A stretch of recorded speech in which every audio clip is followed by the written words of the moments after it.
నా పేరు జవంగల మనోజ్. నా పేరు జవంగల మనోజ్. ఈ నెల 3వ తేదీన హైదరాబాద్ లో గండి మైసమ్మ గుడిలో పెళ్లి చేసుకున్నాము.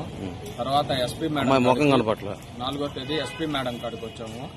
ఎస్పీ మేడం కాడికి వచ్చి ఇట్లా మాకు ఇట్లా లవ్ మ్యారేజ్ చేసుకున్నాం మేడం, మేము ఇద్దరం మేజర్స్ అని చెప్పాము.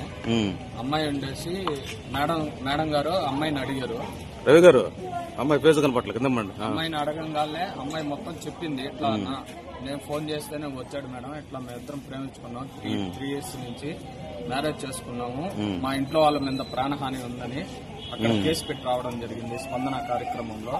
తర్వాత ఎస్పీ మేడం కావల్ 2 టౌన్ వారికి ఫోన్ చేసి సీఏ గారికి ఫోన్ చేసి తీసుకొని వెళ్ళమని చెప్పింది. తర్వాత సీఏ గారి కాడికి వచ్చాము. 2 days కౌన్సిలింగ్ ఇచ్చారు అమ్మాయికి, వాళ్ళ ఇంట్లో వాళ్ళ దగ్గరికి పంపించి. అంతా అయిపోయి అమ్మాయి గట్టిగా నా పక్కనే నిలబడింది. తర్వాత వచ్చేసి ఈ రోజు ఆస్తికి మీకు ఎటువంటి సంబంధం లేదని చెప్పి నిన్న ఈవినింగ్ వీళ్ళ ఇంట్లో వాళ్ళు మా ఇంటికి రావడం జరిగింది. వచ్చి రేపు ఉదయం వచ్చి సంతకాలు పెట్టండి, ఆస్తికి మీకు ఎటువంటి సంబంధం లేదని మేము ఓకే చెప్పేశాము, నిన్నే చెప్పాము. తర్వాత ఈ రోజు మార్నింగ్ శ్రీకాంత్ సార్ ఫోన్ చేసేసరికి స్టేషన్ కాడికి వస్తున్నాము.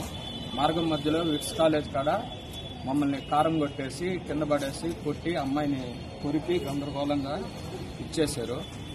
మాకు న్యాయం చేయాలని కోరుకుంటున్నాం.